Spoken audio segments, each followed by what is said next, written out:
Po 200 km transportu, kilku dniach ciężkiej pracy udało się wprowadzić nieco odświeżoną pilarkę do stolarni.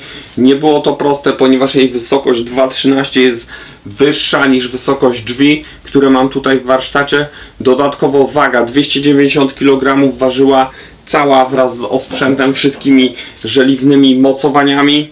Sama jest wykonana ze stali, tak więc nie waży dużo. Sądzę, że po zdjęciu całego osprzętu ma około 200 kg. Niestety ze względu na gabaryty samej pilarki, jak i małą powierzchnię mojego warsztatu, nie udało mi się nagrać samego momentu wprowadzania jej tutaj. Wprowadziliśmy ją w stylu egipskim, na rurkach, tak więc toczyła się bardzo swobodnie. 4 rurki, jedna zamienna. Przejeżdżaliśmy. Kluczowy był moment tutaj wprowadzenia przez drzwi, gdzie po wprowadzeniu trzeba było ją postawić do pionu. Na szczęście w trójkę bez problemu udało się ją postawić. Dziękuję wszystkim serdecznie za pomoc. No cóż, teraz stoi.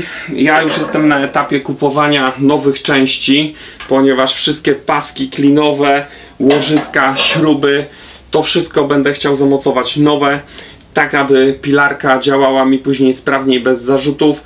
Do zrobienia pozostają mi obudowy, aby nie była widoczna taśma piłująca, jak i sam blat z regulacją kąta, ponieważ przy zakupie pilarki tego nie było. Natomiast jeżeli chodzi o sam zakup pilarki, no cóż, to kwestia nieco sporna, ponieważ praktycznie dostałem ją w gratisie i właśnie dlatego będę miał teraz 2 pilarki.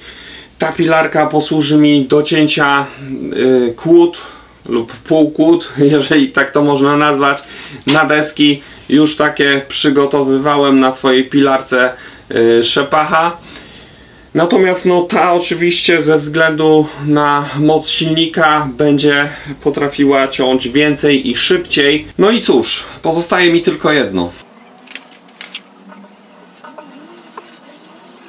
Zachęcam do subskrybowania kanału Stolarnia od zera, klikania lajków, pisania komentarzy. Ja natomiast śmigam zamawiać łożyska, śruby, tak aby można dalej odrestaurowywać tą pilarkę.